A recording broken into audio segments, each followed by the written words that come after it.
నెల్లూరు జిల్లా దారకానిపాడులో లక్ష్మీనాయుడు హత్య దురదృష్టకరమని భారత చైతన్య యువజన అధ్యక్షుడు బోడే రామచంద్ర యాదవ్ అన్నారు.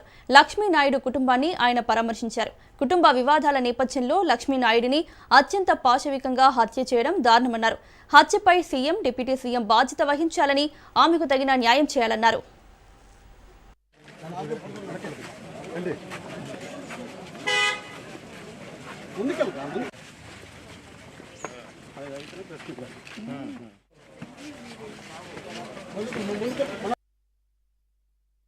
చంద్రబాబు నాయుడు గారి పరిపాలన ఎలా ఉందో చెప్పడానికి ఇది ప్రత్యక్ష నిదర్శనము.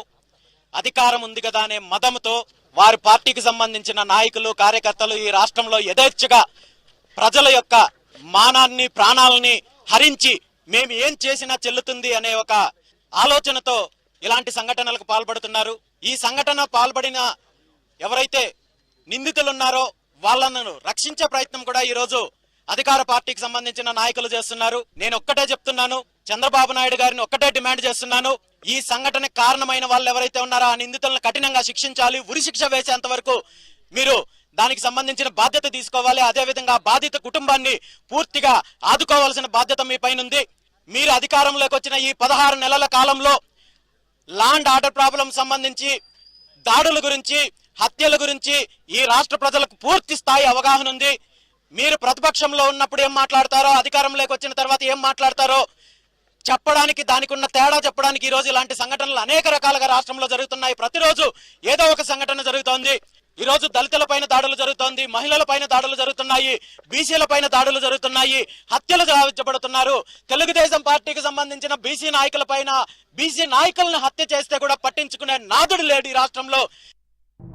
దీనికి ఎవరైతే కారకులయ్యారో కాకర్ల హరిశ్చంద్ర ప్రసాద్ అనే అతను నా భర్తను చంపాడు కదండి, అతనికి కఠిన శిక్ష అంటే ఉరి శిక్ష పడాలని నేను కోరుకుంటున్నాను గట్టిగా. పోతే మాకు ప్రభుత్వం నుంచి పూర్తిగా మాకు థ్రెడ్ ఉందండి. ముందు అతను బయటకు వస్తాడో ఏంటో అనేది ఫుల్ భయం అయిపోయింది మాకు అంతా థ్రెడ్.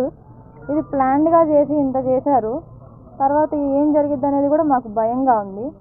అతనికి గట్టిగా శిక్ష పడాలి, మాకు ప్రభుత్వం నుంచి రక్షణ కల్పించాలి.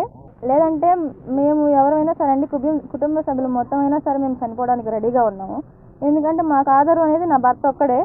అతను లేనప్పుడు మాకు ఈ జీవనం కూడా అనవసరం అండి.